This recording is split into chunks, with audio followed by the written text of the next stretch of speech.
should we start? Yeah. Or, Yeah, I don't see why not. Yeah, let's do it. all right. Okay, well, I'm Kim Stewart, the big title. I have had my LPO license for 30 years this year. I've had it since 1994. 30 And years? yes, What? Did you just go out like out of high school and start doing this? I was young. I was 22, so I'm 52 now. So, but yes, I was young. And the funny part about getting my license so young, I had a boss that really, she was the escrow commissioner for the state of Washington. And so she just really kind of kept, nope, you're going to be great. Keep going, keep going, keep going. And then I also already had my oldest daughter too. So, I mean, there's motivation right there, right? As a single mom, and I have to take care of her. And so anyway, yeah. So as soon as I got my license, I had assistants that were double the age, you know, that kind of stuff, but you learn a lot. And in escrow, you learn trial by fire, just like you guys, right? There's no school that can really get you to where you need to be. You're just fake. Come on, right? You know, yeah. Well, I don't know what it is, but it's where to go. Wait, It's what? still, turn around, let him get it. Turn around. Turn around. Turn around. Oh, wait. Oh, at the bottom. Look it. Oh, it's just a stick. Wow, you just grabbed that straight with your fingers.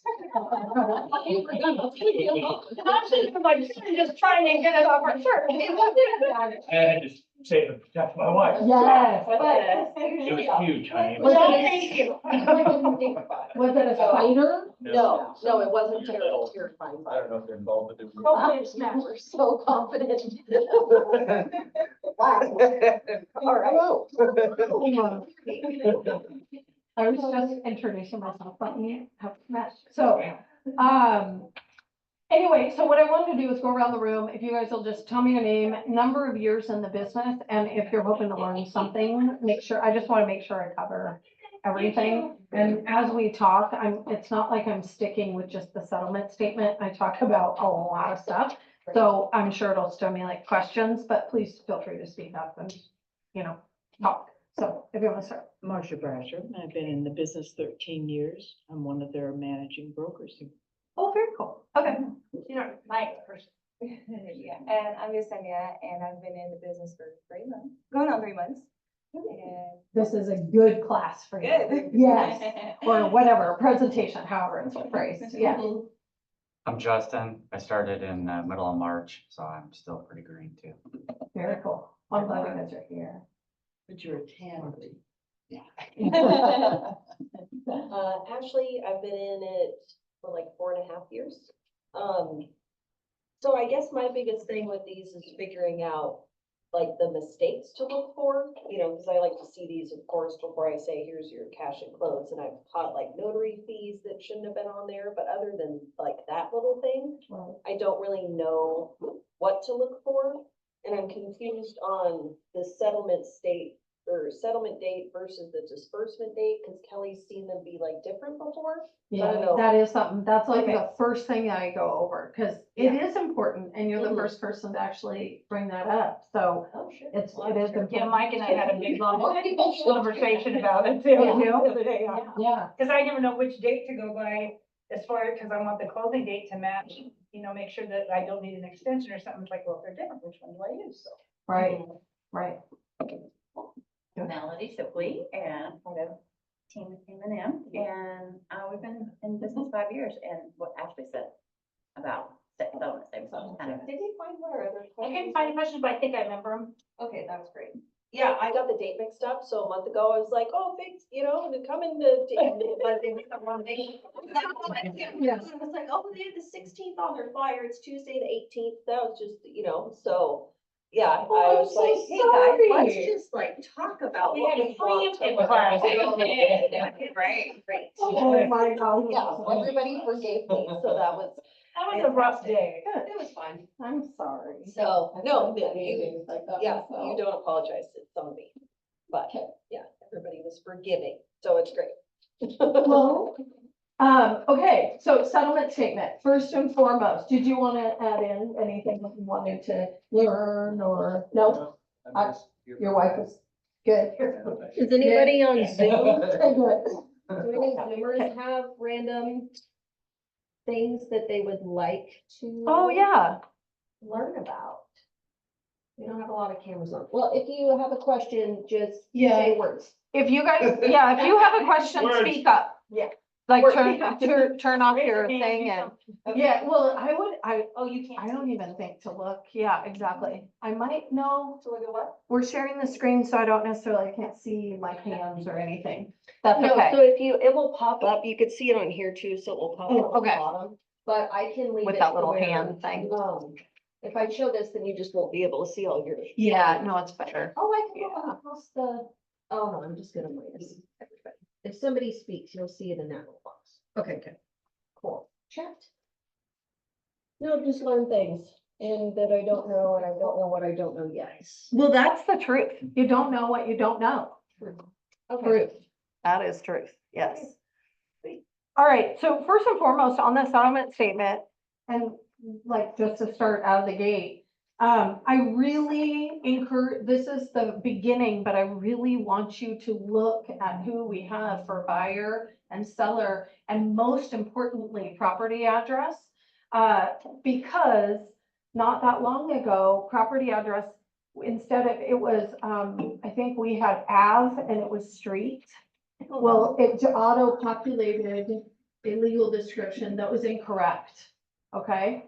So I really do want you guys, early on even, look at the title report versus what you know to have, the property address, and ask questions if they don't match. And legal descriptions are, I mean, always just super confusing to read, but I've caught, like, one having like 2 lots. And I'm like, well, this is only 1 lot, so it's like, Yes. I've had to have stuff corrected. Right. So, Attention to detail is obviously the key Yeah, to most, or then you all get of it, but, Yep. but yes, but going forward, I mean, just as basic as property address, just looking. And then obviously your buyer, your seller, now settlement date and disbursement date on any purchase transaction, those 2 dates should be the same. And then you need a new settlement statement with it, the same. Cause that's I go off the final, not the estimated one. Yes, on the final. And the final has different dates, not often, but sometimes it does. So the intent is for the settlement statement is the settlement date on a refi, right, will be 1 date. And then we have the 3-day right of rescission that has to expire. So then the closing date, or disbursement date will be later, right? So that's where it's different. That's why on purchases, sometimes the lenders like us to put settlement date as the date that the buyer is signing, but that's not legitimately a settlement date. So you can have both dates on my purchase and sale transactions I close are the same day every time. Yeah, I've been going by the disbursement date, cause in my mind, Oh, that yeah. means they're dispersing the money, so it's closed. That's- Yes. well, and you It's won't true. see the preliminary one, so we're supposed to look at the preliminary one, and then the final one you get should be, right? And that was my next question, because we're going over estimated, is the final and estimated, are there a lot of differences between the two? No. They Okay. can be. No. If the, Cause I've seen different. but- if the commission isn't correct, if. Yes, if we will if make there's a home corrections. Warranty that isn't included and that gets changed. Yes. Or it's the wrong price, it can be, but it's usually very basic things. It's not usually a huge thing unless, I've had a client say, yeah, that's not what I owe on the house. That's not. Yeah, and so they've had to go in and we've had to, That could be an issue. yeah. That sounds like a big issue. Yeah, that's a stop the world. Yeah, so, Yes. so we had the first contract that I've ever seen, and I've been doing all of them for over 3 years now, where it was an assumable loan on a VA loan. Okay. So when you said the settlement date would be one thing, but the disbursement you have to have 3 days after, On a refinance. but not on an assumable. An assumption, they. Never done an assumption before, so Yes. I just was. And we're gonna start seeing them. I really believe that, because the VA loans are always assumable. And believe it or not, they're assumable by somebody other than a veteran. right? Yes, Assumable at the interest rate that. correct. That's why we're gonna see Oh, we're them. gonna go find a VA. That's why we're gonna see them. Now, the catch to it, this is the catch, right, is on a VA assumption, it doesn't have to be a new vet that's assuming it, right? Or a vet that's assuming it, but the veteran that is currently on the loan cannot use their benefit until that loan is paid in full, right? So that's the catch in it, the caveat They're that, just stuck until the other. correct, they cannot Pay it use off. their VA benefit again for a different piece of property if they let somebody assume their loan that isn't a vet themselves, right? And does that usually take 40, is it good to do like a 45 or a 60-day close on that because it might take a little longer? Well, it's kind of like, do you remember the short sales, how we were really clunky at it in the beginning, and then we got really good? They're clunky at the assumptions right now, because they have not been a thing. But I guarantee we're heading into, just new territory, right? And Is see a this- lot of seller financing with rates the way that they are, Yeah. and we're gonna see a lot of assumptions. Because this one that we're doing is a captain's wife and she has had to stay behind. And he has been deployed back east someplace. So, and another vet is the one that is assuming. Right. Yeah. And I think people make an assumption that you have to be a vet to assume, and you don't. You great. don't, yeah. That's wonderful. So it is The one of those vet things. that is leaving it behind cannot purchase under his thing until Cannot use their that's vet. cleared. They have like it's DD 214 or something. Yeah. Anyway, I didn't remember. Anyway, and that cannot be reissued until that loan is paid in full. So that prevents them from using their benefit. Yeah. So then is And there, but again, only if somebody who isn't a vet assumes their loan. So, after amount of time, like after they've assumed that loan, if that the whole situation worked out for both sides, mhm. would there be an opportunity at some point for the buyers then who assumed the loan to maybe like refinance? I know that could refinance, but But they wouldn't be Close able enough. to capture, no, they wouldn't be able to capture, yeah. So on this one, they're bringing in almost 200,000 cash to pay the equity. And Oh, it's is there any it's a questions? pure assumption. Well, I And- thought they could, with assumptions, like you can't have I thought you always had to bring cash. No, they'll allow secondary financing behind You just them have to talk sometimes. to that. It has to be approved. It's kind of like, when you go and apply for a loan and you have 3% down, right, or 5% or whatever. I mean, it's, and let's say they decide to do a 80 with a 15 as a second. It's like that, like they're just gonna underwrite it the way that you're bringing it to them. So if you need secondary financing, then So you're gonna that have makes me wonder if in our additional broker comments, if we can't say assumable VA loan at 2.75%. Yeah. I Well, think yeah, that if would your be, client is willing to forego their benefit for future to sell it, or, do you know what I mean? Yeah, absolutely. well, no, but when they assume it and they pay and it's at closing, then it's like their bucket is full again and they can go buy someplace else, can't they? Not a The VA. person selling it. If, In a normal situation without VA. well, No, I mean, with VA, I mean, once they assume that loan, I think her balance was like 400, let's say 400. Okay. And she is, and the vet is assuming it, right? yes, So they're using their benefit to assume the loan, that's right. then her and her Her bucket husband. is full again and she exactly. can, and she starts So like, it's only if a non-vet is assuming that they Correct. have to wait, okay. Correct. Correct, but it is one of those little catches that a lot of people don't know, right? So. but I think that would be a great marketing thing in the additional brokers comments. I wish more people were here. Yeah. All right. Okay, so, all right, so settlement date, disbursement date, I have them the same, okay? I recommend for you to have them the Appreciate same. that. Yes, I recommend for you to have them the same as well. Well, I do have a question. So in Yes. the settlement date, I mean, the Settlement date, that everything is the date that everything's signed and processed. Oh, And then on the a disbursement date, on a so, refinance, that's the intent. okay, That's why we have the two separate categories. So we'll so, never really deal with But you refis. guys aren't a part of the refi. So in our case, just same dates. That's what I would encourage you to get. Could it be, would they make it different if everything was closed and recorded, but like say late Friday, and they didn't cut the checks until Monday, then the disbursement date would be Monday's date? No, no, recording, funding and disbursement date are one and the same here in Washington, period. Like, no matter what. So even if we don't have the time to cut the checks or what, it's still considered dispersed. because you guarantee it. And then we issue a title insurance policy as of that day. That's So am I why. supposed to be sending them the final back or requesting a new one if I get them with different? Well, dates? you're already. I closed would, once you- I mean, I It's would. already closed by the Yeah. time I get it, so. Right, but they can make those changes. I mean, that's easy enough, unless there's a specific reason they have, like a lender's dictating, whatever. Because again, the lenders are, he who holds the gold rules, right?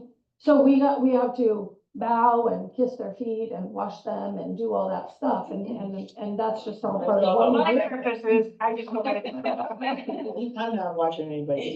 You know what I'm saying? We all have to do it. I right? just have to go by the disbursement date Right. for my purpose. Yeah, and whatever makes you feel most comfortable, I'm just bringing it up, topic of conversation. Okay, first thing, so on this settlement statement, we have the seller and the buyer on here, right? It's a combined settlement statement. All right, so a sales price is a credit to a seller, right? Here, and always a charge to the buyer, always. Okay. Emily had a question. Did you see that? No. VA is assumed by but if a non-VA is assumed, the seller loses VA status. In effect, yes, they can't use their benefits. Emily, Okay.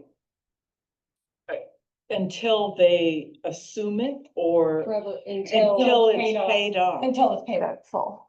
Oh, I did not understand that. Okay. at all. If Yeah. if the seller allows a non-vet to assume the loan, Okay, they cannot use their VA benefit until the loan is paid in full. okay. Yes. Does that, Yeah. okay. So if, Well, these are probably lender questions, if that non-vet goes into default. Oh, yeah, Is that's it a like- whole, that, you just went Pandora's box. Well, that Yes. was my thing of assuming, it's like, my understanding before is like, yeah, it's great if the seller offers that, but is there any liability on their end? And do they want to take on that I liability? don't think there is. In a true assumable, they have to qualify for the loan, but I don't know, and I'm not an attorney. That's probably a lender question. Emily's Or going an to reach attorney. out to a lender for more info. Love you. Yes, Sweet. perfect. Yes, I just brought it up because it is something a lot of people don't know. Oh, I got a heart.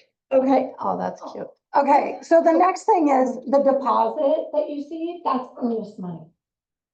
Okay? Loan amount is always earnest money, excuse me, earnest money is always credited to the buyer against all costs, right? And a lot of time buyers say, okay, well, my earnest money, this covers this, and it covers, and it doesn't work like that. It's all put in the same pot together. We have debits, we have credits, and it all gets mushed in together.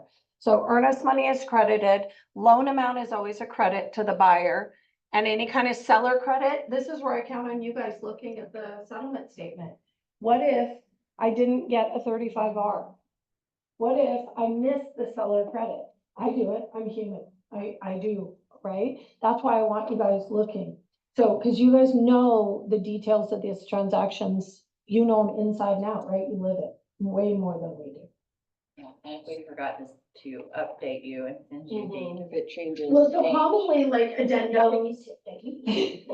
Well, right, and it's like, I know there's no bad ill intent, you know what I mean? And I know that, but that's also commonly why, I send the settlement statements out and I literally will write, please let me know if all looks okay. That's all, I mean, I can't say it better than that. Okay, so, and if there's any lender credits, they show right at the top. Now, prorations are the hardest thing. They're really hard to figure out. So we're gonna talk about them really slowly, okay? Property taxes are due twice a year, right? We know they're due in April and they're due in October. April covers January 1 to June 30th. So you're paying in the middle of what it covers, right? And then October is July 1 to the end of the year, right? December 31st. Okay, with that said, depending on where we are in the time of the year, right? So in this instance, property taxes, the first payment was made and paid for by the seller, and that's a non-issue. Second half, and you will see it later, the buyer is going to be now paying, because we're in July. So the buyer is going to be paying the second half property taxes. So the seller needs to give a credit for time not owned to the buyer. Because we're moving into the second half of the year, right? And that's why I brought one, like I changed it so that it would show July. Because it's a really strange time of the year, you know, when we're right in the middle. So, does that make sense? But you do collect to the end of the year. Not always, it just Not really always? depends. No, just depends. Like this time of the year, it depends on whether the lender tells us to or not.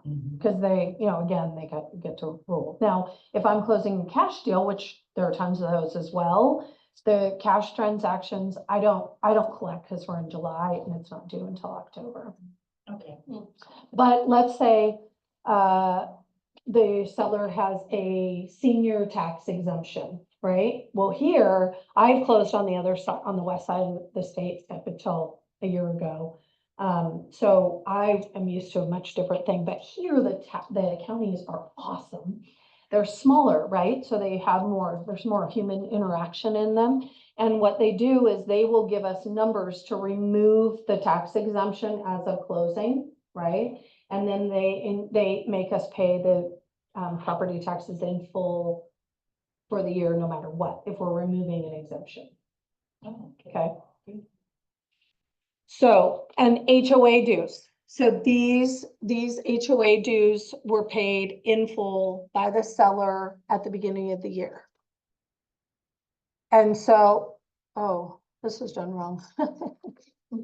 It's like the estimated settlement statement. Well, you can't teach very well if it's done wrong. Yeah, anyway, okay, so if the seller had paid it at the beginning of the year, like I was saying, which let's say they're $400, then the seller would have gotten paid back from 7/31 to 12/31 and gotten a credit, okay? Not debited. So let's say dues have not been paid. That would be the scenario here. Dues have not been paid for the year. So from the beginning of the year to midway, we're debiting the seller and crediting the buyer. But either way, look at the prorations. Does it make sense? So wait a second, if it has not been paid, Yes. seller is gonna, this is correct, the seller's gonna pay the first 6 months. Right. And then the buyer is charged for the Yes. last 6 months. Right. Okay, Right. It's just that I didn't send it. I should have been. oh, that's okay. Yeah. No, I think that's. So, but this one works, you know, either way, the scenario still works, really. So, but you're just making it even Steven between everybody, right? Okay, loan charges. So right now, money is expensive, very expensive. Doesn't matter that the rates are high, because the secondary market knows, they on average, they count on every loan being from 5 to 7 years old, right? And so every investor that invests in mortgage loans plan on making X number of dollars, right? Well, they will not be keeping the loans at the rates that we're doing right now for 5 to 7 years. So the money is expensive, they're getting it up front. They're getting some of the money that they would have made up front. So we're seeing a lot of those. That's a great explanation. It- Because we have so Well, many. you're paying future interest to get the interest rate down. Is that correct? No, just paying for the money, just to get There isn't, you know how So usually, points don't pay down your interest rate? yes, they do. Oh, okay. Yes, they do. But what I'm saying is the money is going to be expensive no matter Yeah. what. There's usually a charge of some kind just to get what we would have called a par interest rate, because a par rate doesn't exist right now. Okay. Okay, but not to say, I mean, I close stuff all the time where people are paying 3 or 4 points. Yes, they are absolutely buying their rate down.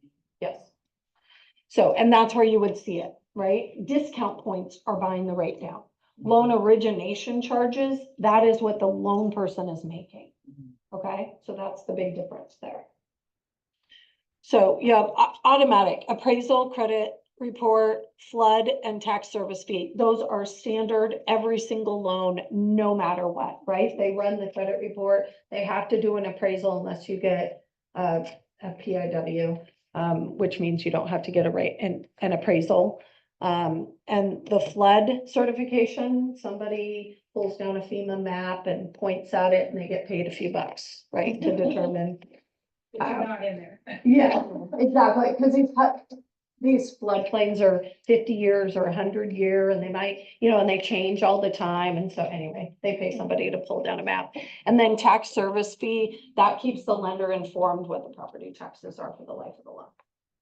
But these are just standard. Now, prepaid interest, when we start paying interest, the buyer starts paying interest the day that the transaction closes, right? And they pay it till the end of the month. So who's gonna tell me what the first payment date is? The closing date of this one was 7/31. No, what's the first mortgage payment due for the buyer? 9/1. September. 9/1. Because why? Because mortgage loans are the most weirdest thing that we do. They are, and interest is paid in arrears on mortgage loans, right?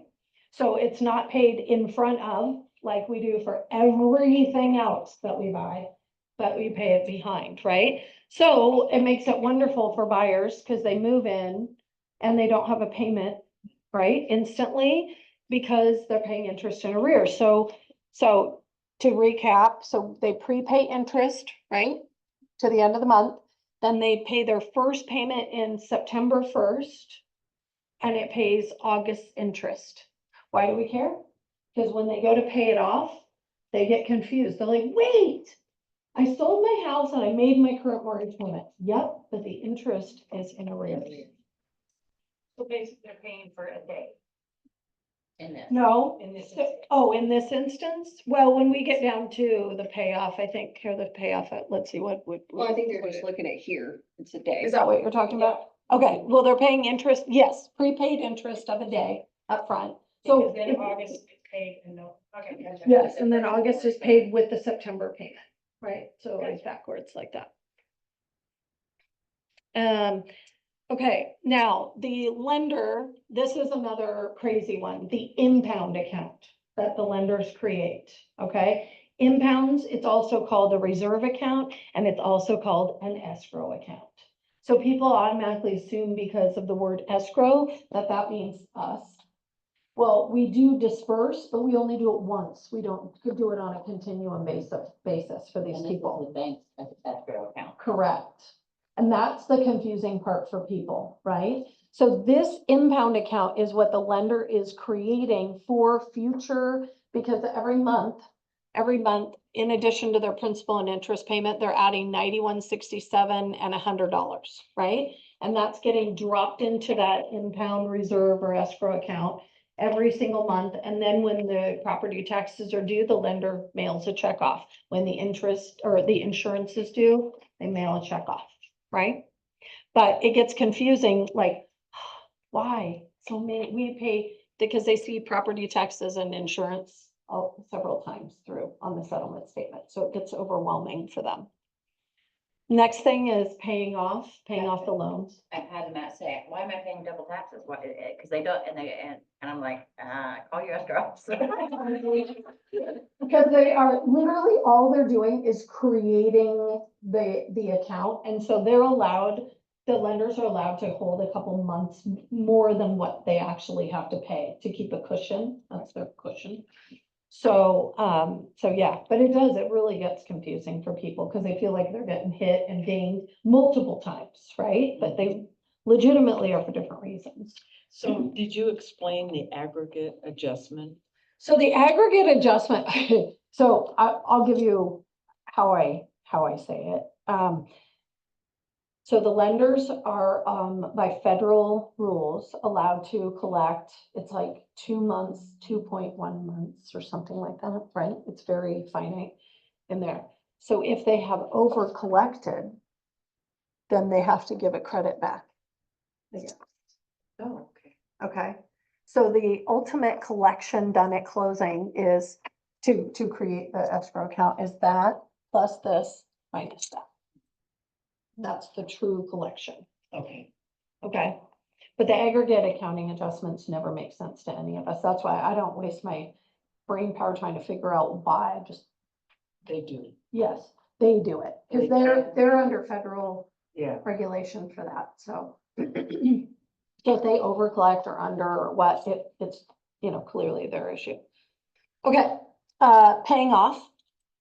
Paying off, so we are required to pay any loans, any liens of record, period. Unfortunately, I just closed a deal, the other day, somebody had a financing statement on their, title, right? Well, it's because they got new windows in their house and somebody offered, financing for it, a credit union offered financing for it, and so they put this thing called the financing statement, but people don't realize it's secured with their house, and they just want to keep making payments on it.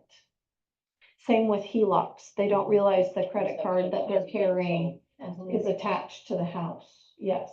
So anything on that title report of record, we have to clear in order to guarantee the buyer some clear title, right?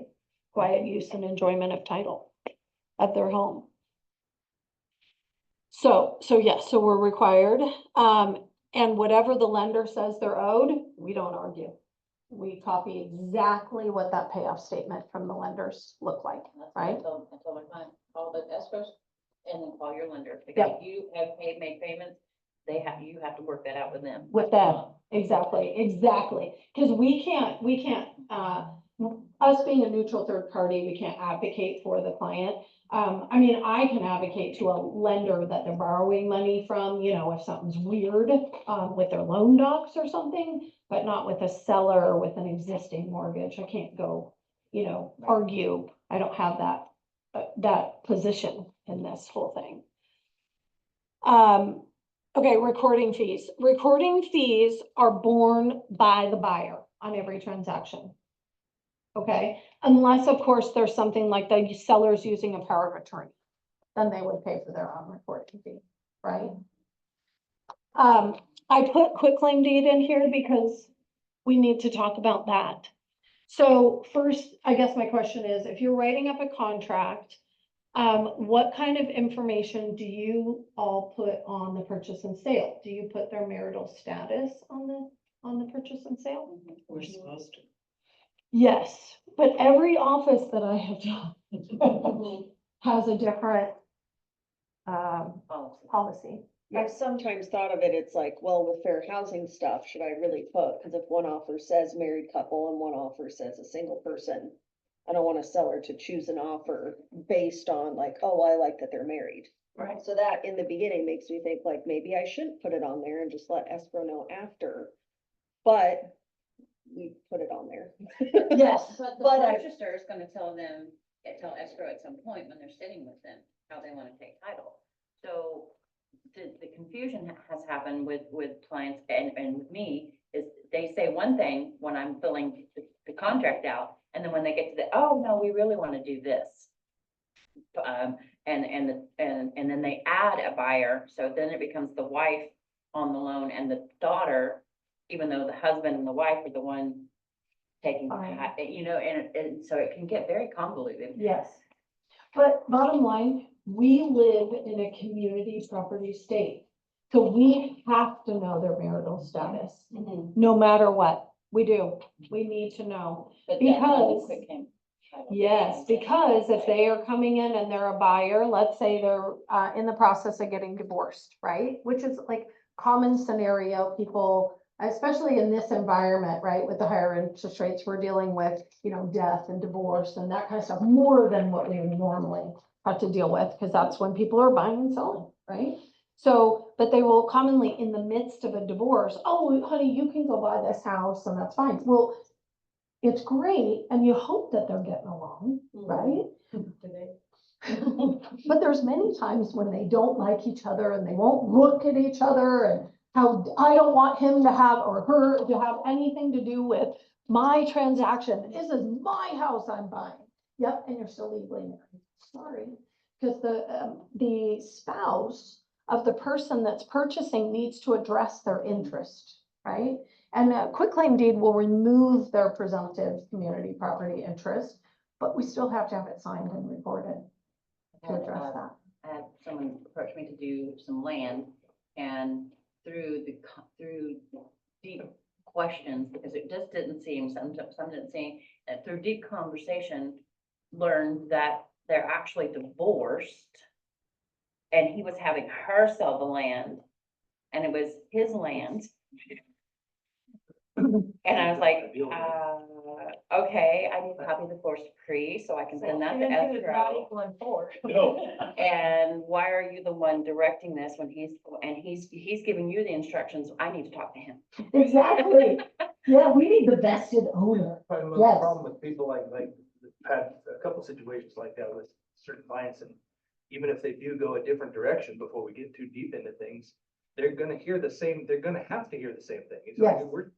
it doesn't matter whether you do this through us or through someone else. Correct. This is the legal way you have to do it. Correct.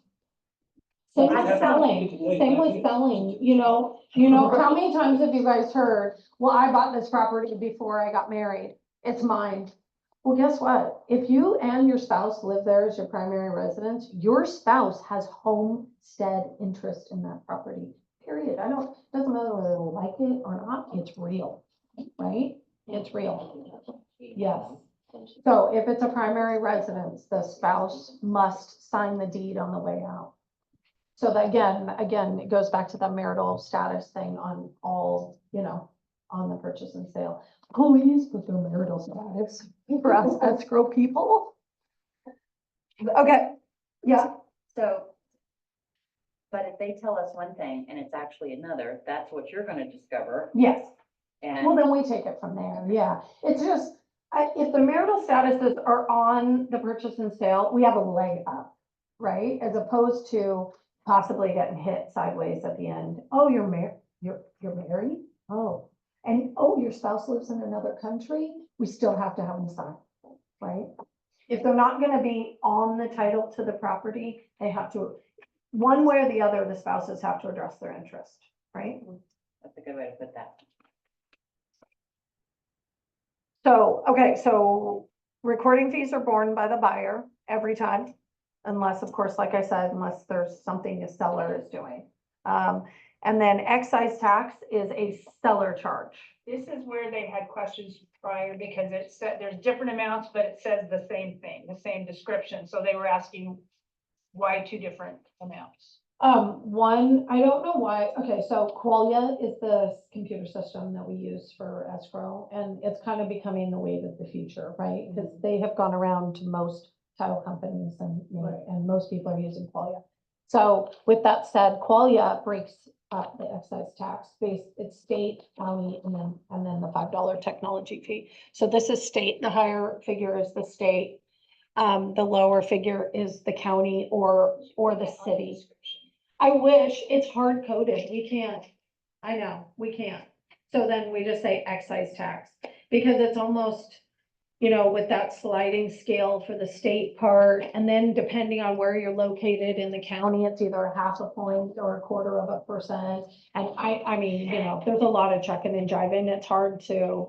And that's the lowest I've ever seen for your example. Well- That would be lovely. I should have, Yeah, instead of. I should have checked it. $1,000. Yes. No, you're fine. It's like, essentially, I always tell people it's a little less than 2% of your purchase price, I mean, or, of your sales price, however you want to. Yeah, that's a good. Yeah. Good thing to know. Okay, you guys, this is another reason why I want you looking at the settlement statement. That and this, commissions. If I don't have them right, you guys know it, I don't, because I don't see the listing agreements. Yes, on the new purchase and sales, there's that little area where it says what the buyer's broker is being offered, right? But that doesn't necessarily mean that the buyer doesn't owe commission too, right? If they sign your, your agency disclosures, yes, exactly. So, I mean, I'm just begging, that's the thing. No, literally. You send her the stuff and she sends you. Well, but that's the whole thing. If it's wrong, tell me now. Oh my gosh. Because my worst thing is, it's one of the bigger figures on here, right? So my worst thing is calling a seller.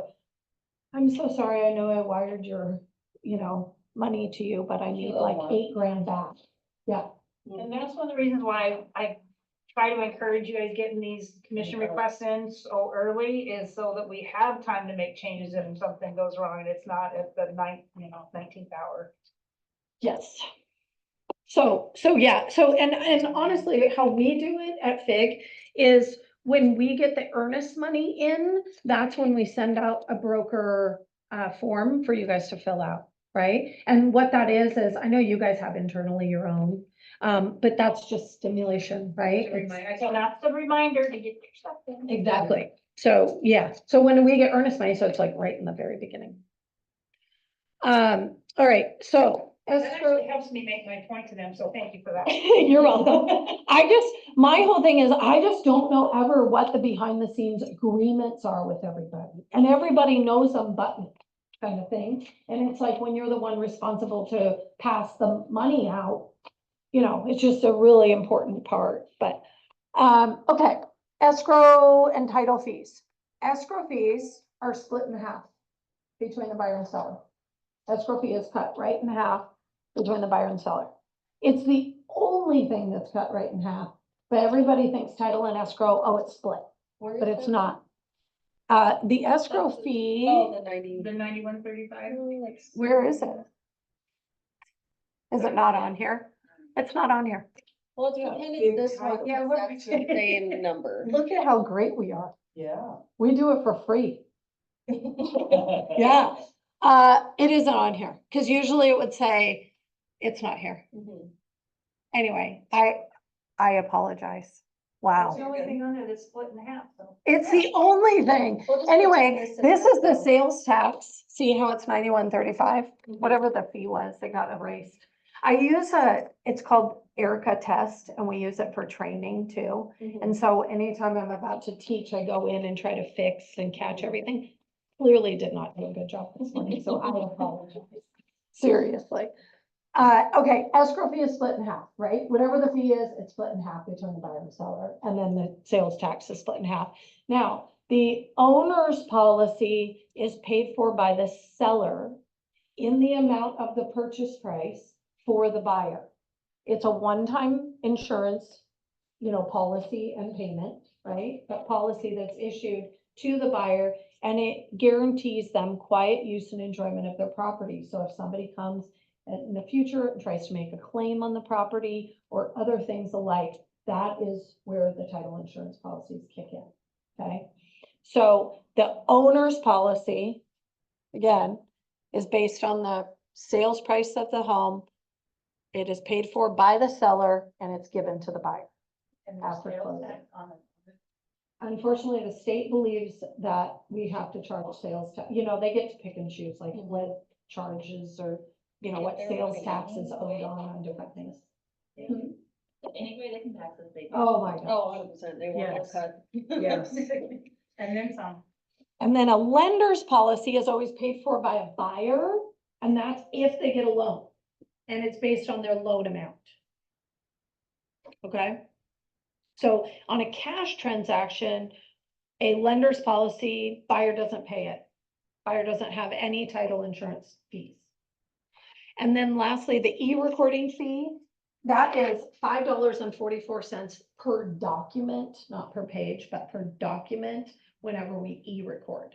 So 1632 is 3 of those $5.44. We just put it in, it's an automatic. And then when we're closing and adjusting, you know, when we get the loan docs and I'm adjusting all my figures, that's when I'll change that figure.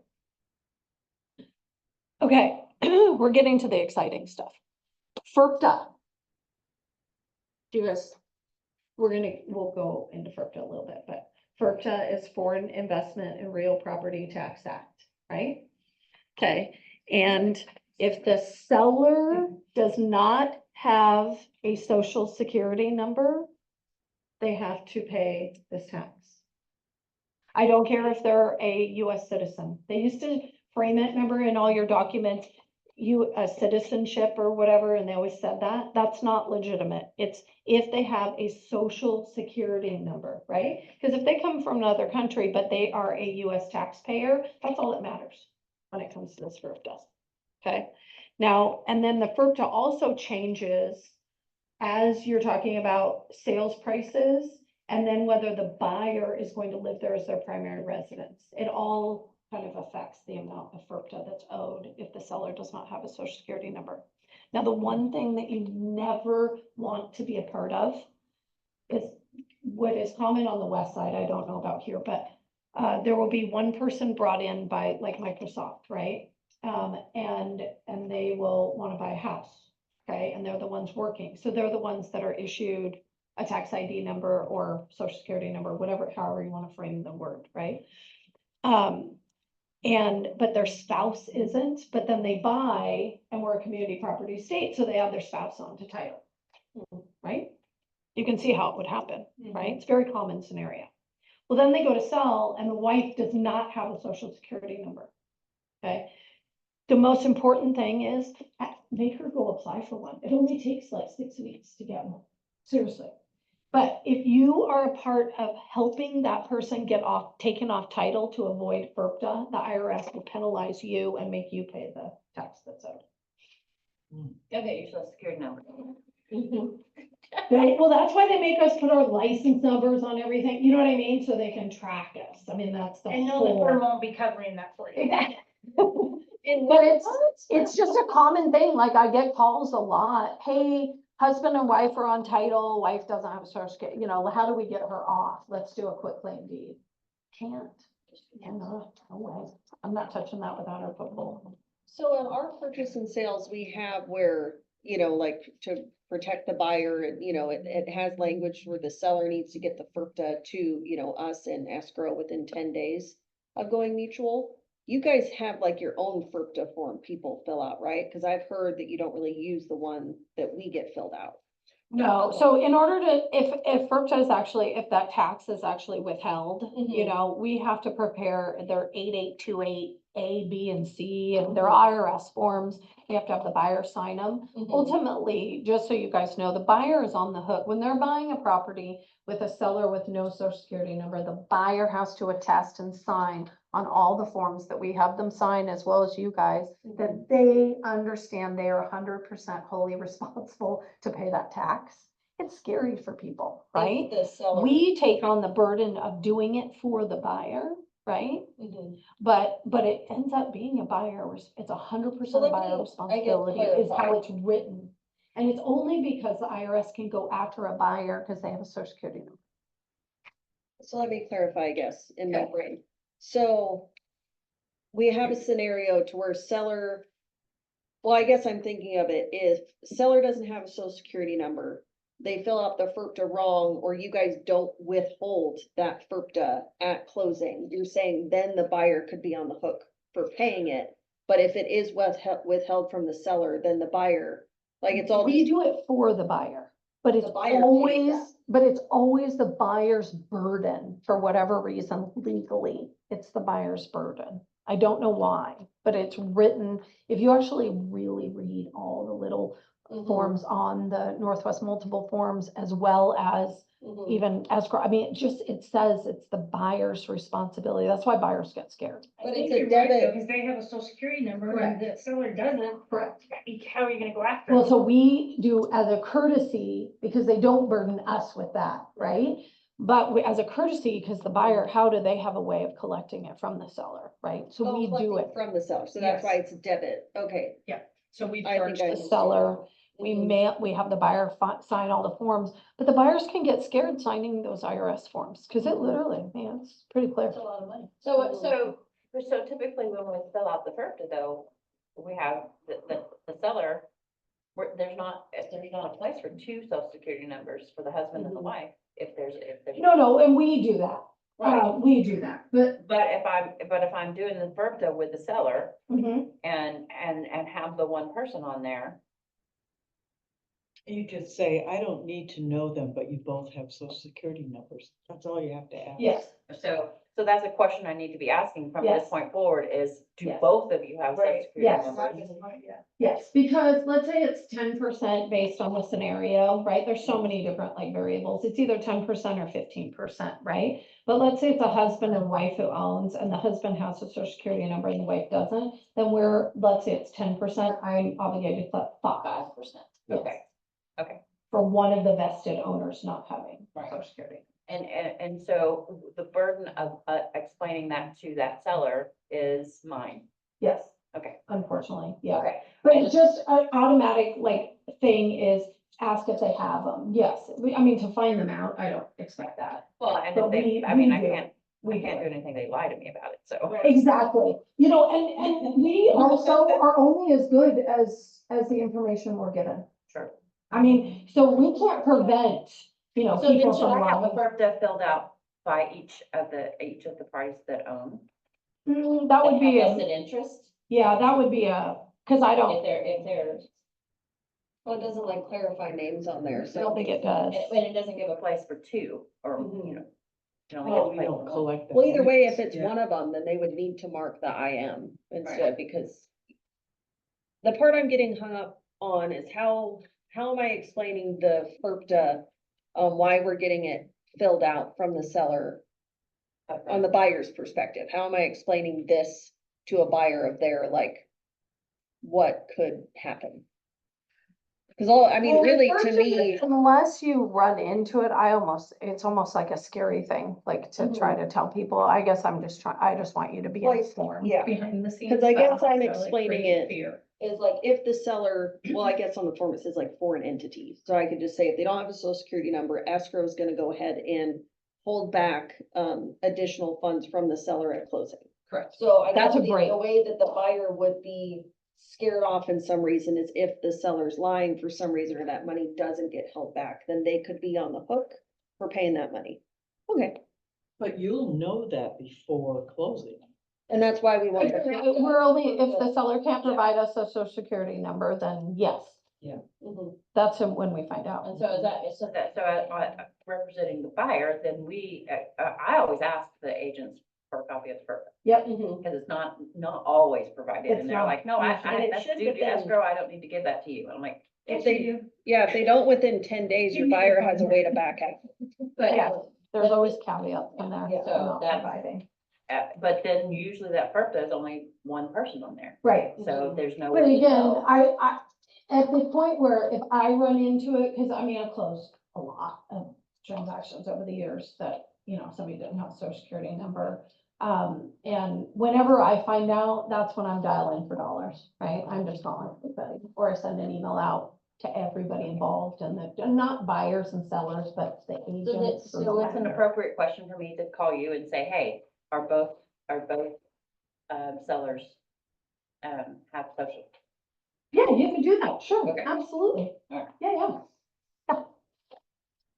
Okay, HOA dues, we talked about that. Quit claim deeds, we talked about that. Homeowners insurance premium, we're required to pay 1 year of insurance upfront every single time for buyers when they have a loan. Okay, Oh, only when they have a. when they have a loan. It's a requirement by the lender, right? Because what we do is we pay it in full for the year, and by the time it's due next year, they have enough in that escrow account and the lender will pay it for them, right? So, but on cash transactions, guys, you want to make sure your buyers are insured as of the day of closing. You do, because listen, if what happens if the house lights on fire? I had it happen one time, okay? In the middle, I had released it for recording. and the house lit on fire, who owns it? I don't know. Do you know? I don't, you know what I mean? So you want them to have insurance as of the day of closing. 22 VV. Is that what it is? Okay. Make sure you apply. Okay, I just am saying, because your burdens are big when it comes to that stuff, right? And like, as an escrow person, they don't, they're like, you want what? I don't need to pay you my first year of insurance if they're paying all cash. But we do need to make sure that they're insured. We do. But if they do pay the year, then you're paying their homeowner's insurance. If it's a lender, if it's a buyer who's borrowing money, it's automatic that you can just But if it's assume cash, to the lender. then But if it's cash, then the burden becomes yours. As the buyer, Yes, and for us to. if you guys are representing a buyer, yes, just to make sure that they're insured, Mhm. right? So that's why our KW best practices always recommends that you have an attorney review title, except for Form 23, and the VV.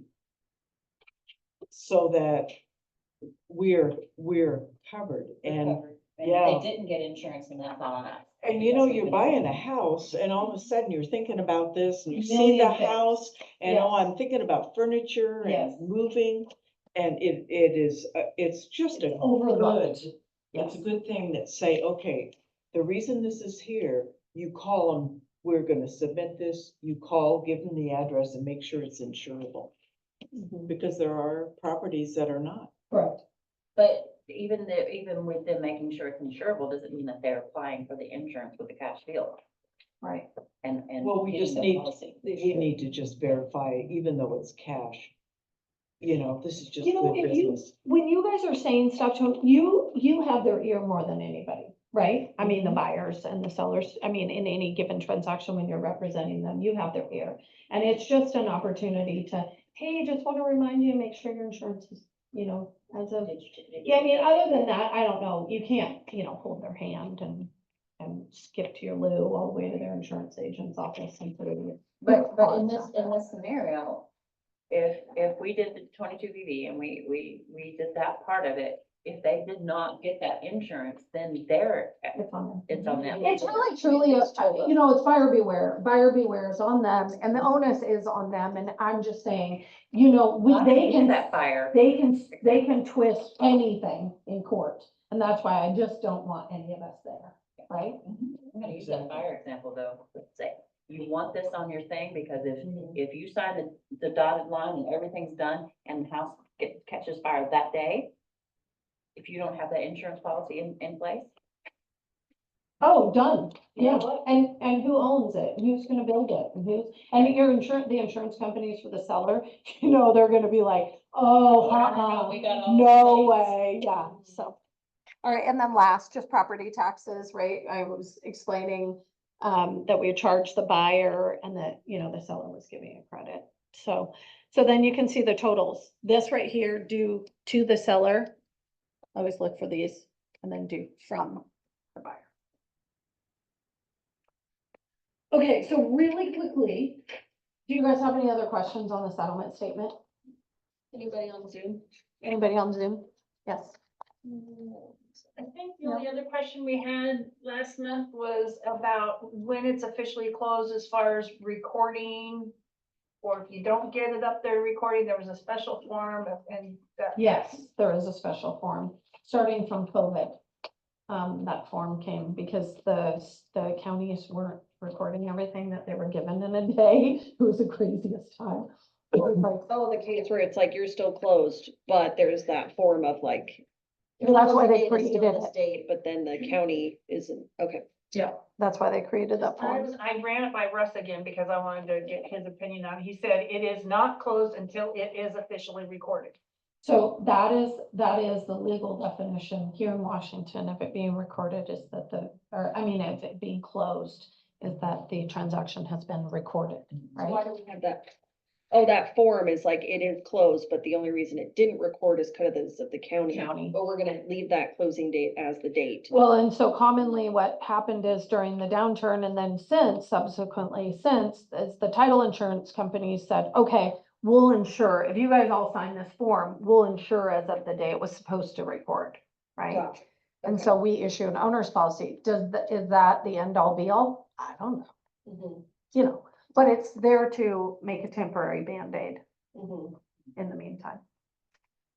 So, but recording is closing to me. Yeah, that- according to our designated broker, it is. Yeah, and I'm sure unless we have another world disaster where Right. we're in this weird scenario, then that Yes. form's not gonna be. Until they have another. Right, well, who knows That's what's it. coming next? Yeah. Yes, in our lifetimes, It's the all of world us. has changed a lot, Mhm, right? Who knows what's coming next? mhm. Okay, so next, just really quickly, because we're not gonna go, you know, slow, but the closing disclosures, this is what your buyer sees from their lender before we can get loan docs, before they can sign with them, but usually before they get them, right? Is this closing disclosure. And the closing disclosure, they're really great, but I'm sure your buyers look at it, it's foreign. It looks like it's written in Greek or any other language we don't know how to read it, right? And I mean, it is crazy. Okay, so, and I love this screen. I think I want this screen. Yes, I just want screen. Okay, so this is it in a nutshell. The first page is a sum total for your buyer, okay?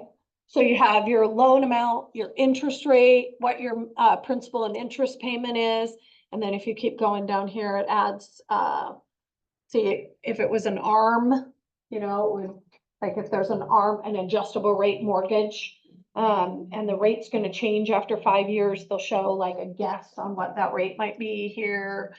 This is where they say what the property taxes and insurance or mortgage insurance or whatever that's gonna be added onto their payment. It's just a phenomenal summary page, right?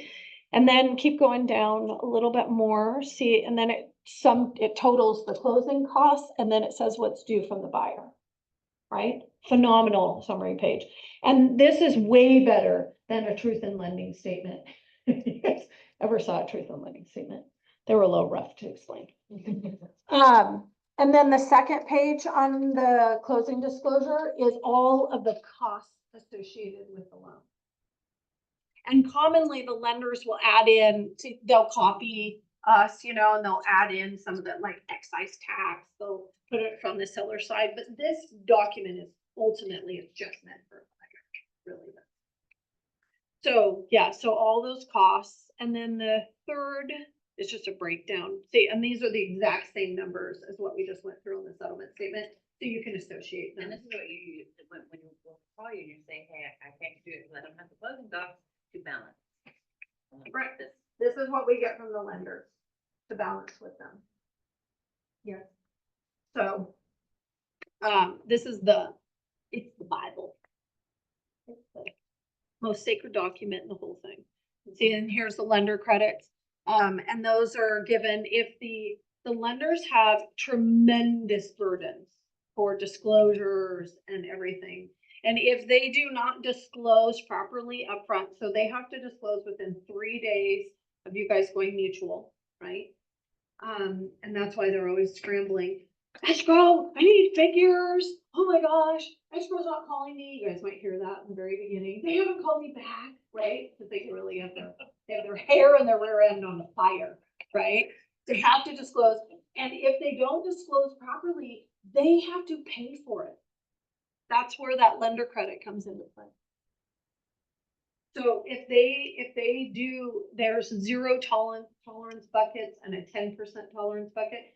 Either way, 10% of some of these figures, you know, is like $2, right?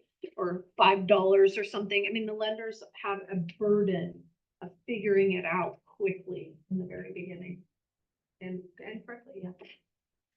Okay, so that was cost. Then this one, I think, is just another summary page. If I remember correct. Yeah. So this right here, this is kind of like what our HUD used to be. You guys hear HUD? And what we prepare now, this is a settlement statement. We used to do HUDs. But we don't do HUDs anymore. And the reason, but HUDs are like this. So this is like charges, this is credits, this is, credits, and this is charges, and then it rolls out. You can ignore, but I'm just explaining it. And then the last page, or the next page after that, Well, I don't know about you guys, but I Yeah. never see these. These don't get, No. it's just kind of the buyer sees them and then we have issues. well, the buyer, the reason I brought it is so that you can see what your buyers see. Mhm. Because can you imagine if you didn't work in this business and you were handed this document? Yeah, you'd be like, cool, bro, let me sign it. Yeah, well, no, Yeah. or I don't know what I'm not putting pen to paper, because I don't understand. Mhm. So, and you guys are kind of carrying them through, so that's why I wanted you to see. And then, of Yeah. course, call your lender, call your loan officer, And read get stuff. on. The amount of people that don't read stuff. is- Well, and it becomes, but the burden is huge, right? Like, if you tell them to read at escrow, we, I mean, we walk in with a stack of documents. Yes, Mine so if has somebody to- wants to read, that by all means, we are happy to let them read, because I'm not gonna pressure somebody into doing something they don't want to, right? Yeah, But I am not gonna sit there. yeah, my husband So- was one of those where he was there for. Like did 3 or somebody 4 hours. request to see all, get those documents Yes. sent beforehand, because he was there for an hour and 45 minutes, and they were like, We gotta have another appointment, like, do you know, he's like, do you want me to buy the house? I'm like, I'd be nicer to people. But he's very like, I'm gonna read every single line, which is good, read stuff. But I would love to. Everybody, yes, so we can pass on what we're given. Mhm. Okay, meaning, if we get loan documents early, by all means, we can make copies, and I do. Mhm. We can email them, we can have the buyers come by, pick them up, you know what I mean? They can write all over them, because they're just copies of whatever, and that kind of stuff. But just, people get confused with reading and being able to change it. Mhm. Here's what I tell people. I walk in and I said, as long as you guys understand what money is due from you, right? And then please understand that, and the payment, as long as the payment's okay and the amount due. The details, the devil is in the details, right? Except for they can get caught in the details and the fear takes over, right? So I say, as long as you know what amount is due from you, your payment is what you expect it to be. Please understand that by the time you're done signing all these papers, what you get is a house and a mortgage payment, Mhm. because that is the bottom Yeah, you line. gotta sign the things to get the house, sign the things. But they're not negotiable, Mhm. right? The buyers cannot come in and line through things. And that sometimes is where they get when they sit and read, because they think it's. On this threshold, you need to change this, or. Exactly. And so I just kind of have because of the number of years of different experiences, I just have hey, read it if you can't sleep. Mhm. Otherwise, just know that I would have already changed, or I would have questioned something if I thought it was weird. Or I bring to people's attention, hey, this is different about your transaction. Tell me about it. You know what I mean? Mhm. That kind of thing. Okay. Anyway, these are summaries, but it just is telling you your escrow, how much it is. Or what initial escrow account payment, that was how much they were depositing, right? In their reserve impound or escrow account. So these are just, yeah. Legal. Yes. Now this is, okay, so when the lender calls and asks you for your license number and all that kind of good stuff, that's why, because they have to put it all the way here. They need every little detail of everything. Oh, we're suite A now. We bounce around a lot. Oh, this is probably an old one. Yeah, but- we've been in Yeah. every suite in this building. Yeah, we've lived. Yeah, so that's. I'm pretty sure that even if we mailed it to the wrong suite, it It probably still gets gets to you. Oh, it does, Yeah, yeah. yeah. They all know. But yeah, that's So. funny. All right. Yeah, that's great. Any questions? I catch That was everything. so great. I wished I'd had this 13 years ago. Oh, thanks. Yeah. Good. Appreciate it. I guess my whole thing is I want to make what we do understandable. That's, you know what I mean? And keeping things very simple and basic, but understanding the why. behind can do that, you know, Mhm. so, but if there's anything, So up to this point, I've just been uploading them in command. Yeah, I mean, at your point, it's like you can't, yeah. So basically what, I mean, can you kind of give, on the settlement statement, there's a lot of things on here. yes. What, Ashley, what Like main highlights that you what want are to the go things through. that we need to be looking for? Understanding enough. We're So not gonna commonly, understand all the things. any kind of seller credits, buyer's credits, you know, especially after inspection through the 35R or, you know, some 34 addendum, however you decide to do it. And may not have gotten, so buyer and seller credits, extra different things, I guess, I would just, yeah, please check your commission numbers. That's why it's really important to use a counter offer instead of a bunch of lines all the way through the contract.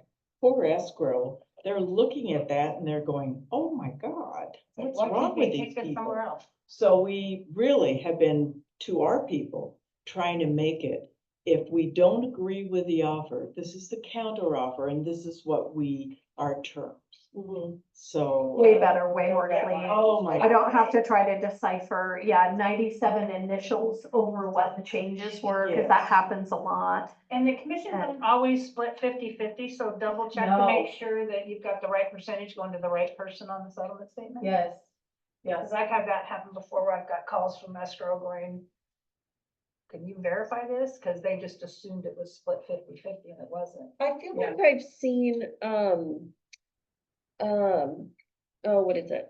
Like wire something fees or something in the past, some like fee thing to a lender. Some lenders charge a wire fee Okay. occasionally. Yeah, they'll charge anywhere from, I don't know, Mhm. usually 25 to 35 bucks. Okay, They- yeah, that one, I was trying to think of what's confused Yeah. me in the past. Yeah, and that's for them to send escrow a wire. Gotcha, okay. I don't know that their banks actually charge. I know the way that our accounts are, our trust accounts, Mhm. right? There are so many rules around these trust accounts Mhm. and it's tremendous, right? They don't do- Yeah, it's a lot. It's a heavy burden, around all that, but we also don't pay for like little charges like wire Mhm. fees, because we send hundreds of them, Mhm. sometimes Yeah. a day, Mhm. you know, just depending on how much we're closing. Mhm. So, but I don't know how the lenders are dictated. I don't know what their rules are, you know, Yeah. so maybe they are charged a wire fee or whatever. And they're really only supposed to be passing along hard costs Mhm. to everybody, so. I had a lender had seller disclosure signed. I was like, hey, is the CD, been sent? Cause I wanna make sure my people can sign. He's like, oh, we don't mess around with that. We sent it like 2 weeks ago. I was like, oh, that seems weird, right? I mean, that's weird, right? It was like Every Wells bank Fargo. does was it wild. different. Yeah. Yeah. Maybe it was Chase. Every bank does it Yeah. different. Chase Okay. does it early, Wells Fargo does it early. Yeah. And they're trying to head off problems. It's wonderful, but Yeah. commonly they have to not a thing. redisclose at the end because it Yeah. wasn't, they weren't close enough. It wasn't Mhm. good enough, or Okay. they would have had to pay a ton, because, Yeah. if they don't do it right when they Mhm. disclose, then they're on the hook to pay those fees. I was thinking it was weird, but I was like, well, it's kind of nice to. It is. I mean, there's a good and a bad side to it. But yeah, I don't think each lender does it so differently that I'm not sure that there is the best way. I mean, I don't. Yeah, your job's fun. Well, I am a juggler. That's it, right? And, but I also am here to make sure that everything's legal. Mhm. Right? So, so then there's not, but what we're really all dealing with is emotions. Mhm. Yeah. So it just makes it all for fun, right? I mean, that's just, so I'm trying to do the legal part of it, Mhm. but we have all the emotions as part of it, and yeah. So I explain my job as, I am the tip of a funnel cloud, because I catch Mhm. all the stuff going around, and I gotta make it come out normal. Sweet. So, Thank you so much. you're welcome, yeah. I'm glad you guys, so thank you. And then, no, I'll leave these here if you guys want to you could do a version of, you know what I mean, for your people if you want. Yeah, no, Extra, yes, that's great. Yeah. So, Here, we'll add mine and yours. There we go. Yeah, we got pens and dum-dums and post-it notes. Oh, I do love those. Oh my God, yeah, they're my favorite. Do you want me to leave more? Yeah. We could always, yeah. There's disappear around here like crazy. Okay, well, I'm gonna leave the whole bag. So you guys figure it out. And I will lock some in the Don't nest. tell mine. No. The pens are for us, Kelly. You can have a couple. you didn't Pens are for all. Yeah, no, Mike gives them, like Jim Dandy, you know, he'll go around and he has us like. pass He them brings out. me pens every time he comes in. Yes, So. but these are by far, every one of us, that's our favorite thing to do, so. So if we can take some back to the Chelan office. Oh, for sure Yeah. you should, Yeah. yes. You have to figify. Well, thanks again. Anyway, thank you. Yeah, Have that's a great. great day, guys. All right. Yeah, thank You too. Yay, on my first, I know, go fit. Thank you. Thank you. Have a good day, guys. So, it is almost 20 after. Should we just do the inspection thing next? Yeah, I mean, I just want to say one thing about inspection, the reason it came up. Antonio had a deal where he had a great relationship with the other broker, and that's your goal, to have it. So on Friday, inspection was done. So when the time runs out, guess what? Inspection is waived. It's satisfied. Technically, his buyer, what had happened was, they submitted a big list. The sellers came back with a smaller list. But some of the things that they really wanted weren't on that list, so they submitted a second list. And time went out on Friday. The seller, I don't know if they understood that, but technically the seller was not obligated midnight or 9 o'clock that night to make any repairs. So for a buyer, if we're representing a buyer, we have to be very, very careful on those and interface. And so when I talked to Antonio on Saturday, he said, well, don't I have until Monday? And I said, no, 10 days. But I have a question though, if they submitted a rebuttal, so Uh-huh. to speak, then doesn't that start the time clock over for the seller to have 3 'Cause days of- to yeah. review? That, The time clock is to review. The time clock has nothing to do with the inspection period.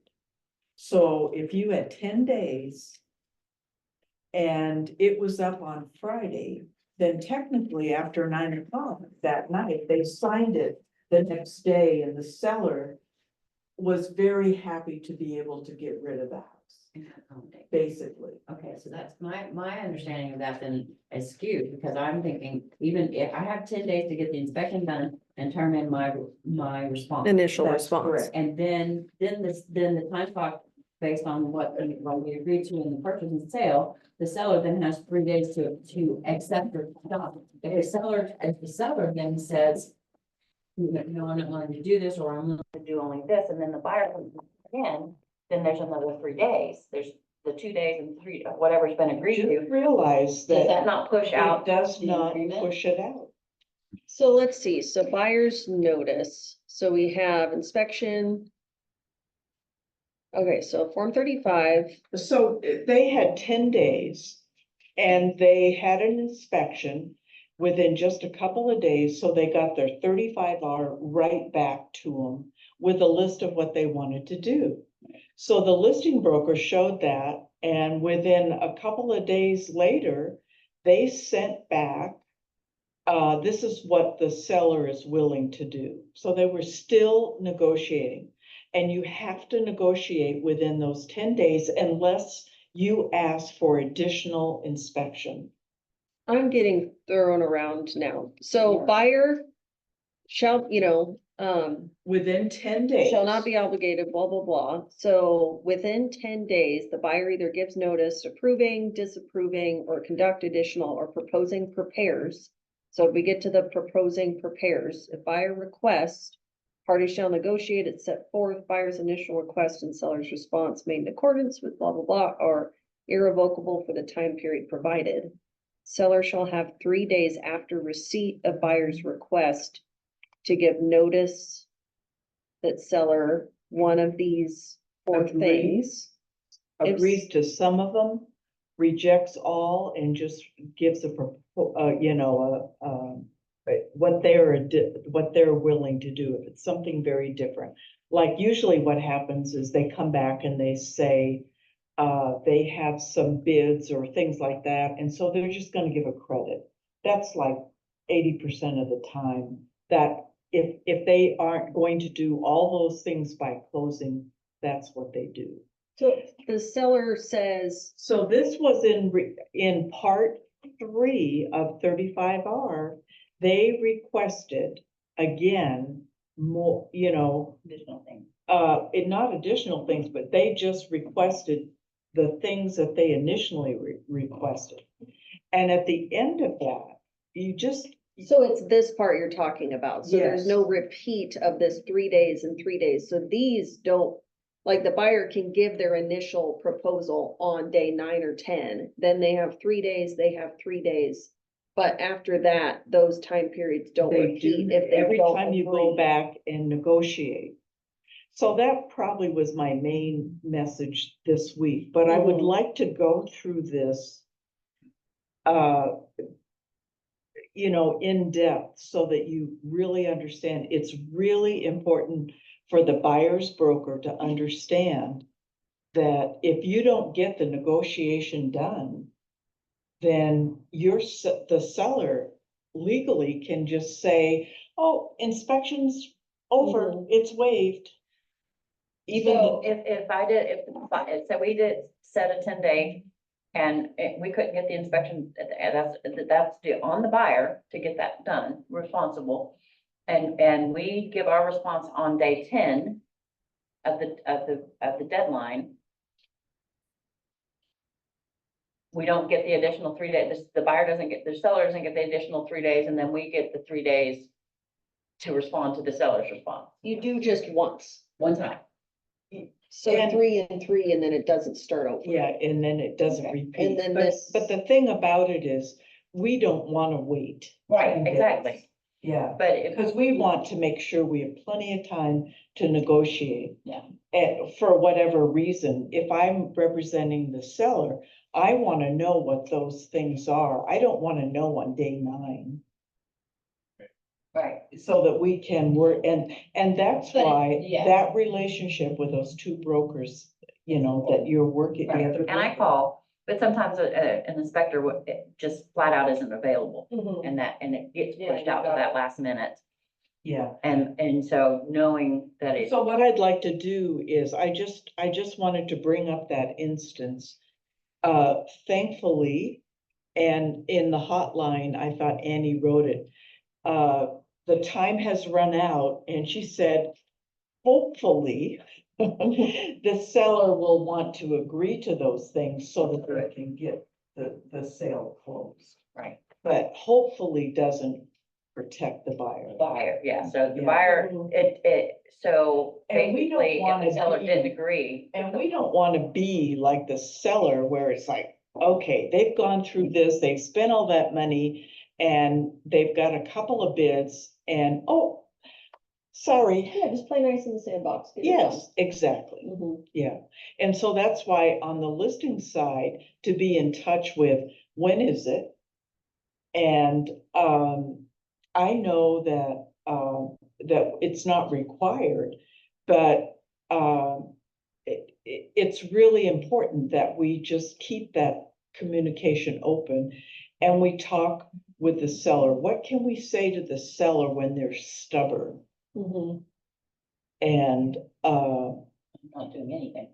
Yeah, Mhm. yeah. Well, and I had once too, I had an agent in our office, I had the listing and they submitted their inspection response and automatically gave the recommendation, like gave me a part of the report. And I'm like, well, they technically just waived their whole They did. contingency, Yes, but there's, we wanted to get it done, so it's like, but like, don't do that. Don't send over anything, read the form. yeah, yeah. And so I want to go into that about the importance of that, and that is so true. If you send it without the seller's permission. Now, why is that they waive it? Well, one of the reasons is, let's say that there's something the seller truly didn't know. Well, now they have to go back and they have to adjust their Form 17. And if it's detrimental and they have to go back on the market, then that's. It just, Wow, yes, and great. so that's why it's waived. If you're gonna do that and you're not gonna play by the rules, it's waived and you're SOL. Mhm. Yeah. Yeah, So then if that scenario happens and it's waived, then if it does go back on the market, or is the seller now aware because that was sent? yes, Yeah, so their seller disclosure. And so has there to could be updated. litigation because now yes, made me yeah. do this and I wasn't aware of that and. Mhm. So, if we can just go ahead and do that next week. Yeah, I think we went, I like that a half an hour is a short time frame, so I'm You glad did it a was great worth job. an hour. 'cause Yeah, that I was, just Had so many questions. yeah, that So- was, she explained that very well. Mhm. So would that be all right? If we- Yeah, I think, do you guys have any quick inspection questions? Is there any way to extend the window, the inspection window? Well, if you, yes, and you can do it on a Form 34. And that's why, and then you reference Form 35, and then you reference scroll up to the page above it. So you would write it just like this. You would reference Form 35, and then you'd say page 1, and then you'd say item 3, change to read, and you can reference line 22, change to read, and then say 20 days. That is the best way to be able to do it. If they find stuff right away, then let's talk with the other broker and let's get some more time in there. So it's not that pressure. Mhm. Yeah, Yeah. and that's how you can change that. And sellers typically don't like to do that. However, here is an interested buyer and we just want to make sure that we have plenty of time. Mhm. I like to put in 21 days when I had a buyer on a home. And the reason for that was this very reason. Get the inspection done right away, then you have plenty of time. And then if everything works out, then you get your 35R. But it's tough in the market when people are. I understand that. Yeah. for competing Yeah. and- Yeah. Yes. Sellers are taking the no inspection or the 5-day inspection or 7-day inspection over because sellers wanna know. Are we gonna move forward on this deal? Those should want. Well, if that's the case, then your seller should have a pre-inspection. And then, Conversation too. yeah, And they're not always agreeable to no, it, so. and Yeah, and there's a liability there too that you gotta put in. I Right. understand that, but there are no boogeymen. You're gonna know Mhm. what, I mean, if you send in 3 different inspectors to inspect one house, there's gonna be slight differences, but there's not gonna be that much. Not on the major things.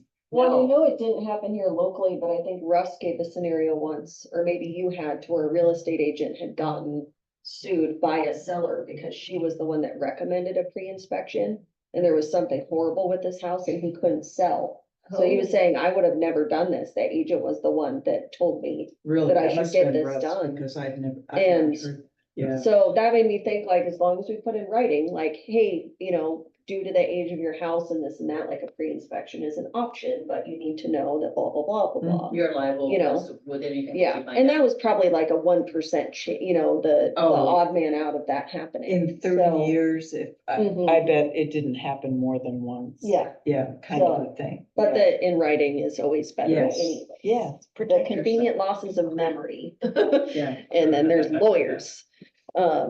All right, So- well then, we'll go into this, and Hotline has some great questions that are different specific things on that, so.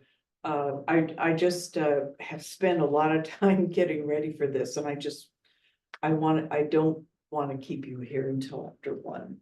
Yeah, no, next week is great. So we have a little preview and we can get questions and all that jazz. All right, So- so you have, And we are this month, so we have the contracts class there was 5 Tuesdays this month, so it made it weird. So, because usually it's the first and third is in person, and then the second and fourth week Zoom. So we're doing Zoom contracts next week and then just canceling the last Tuesday of the month. okay. And then we start fresh in August with, in person with And, Russ and whatnot. Russ takes the whole time. I never Yeah. even show up. That makes sense. And I believe I have a vendor set up to come in that first Tuesday. I think Yellowgate Designs is gonna come in that first Tuesday before Russ and give a little Oh, little cool. overview. So Christy is great. All right. So that'll be fun. Okay. Sweet things. Yeah. Always good discussion.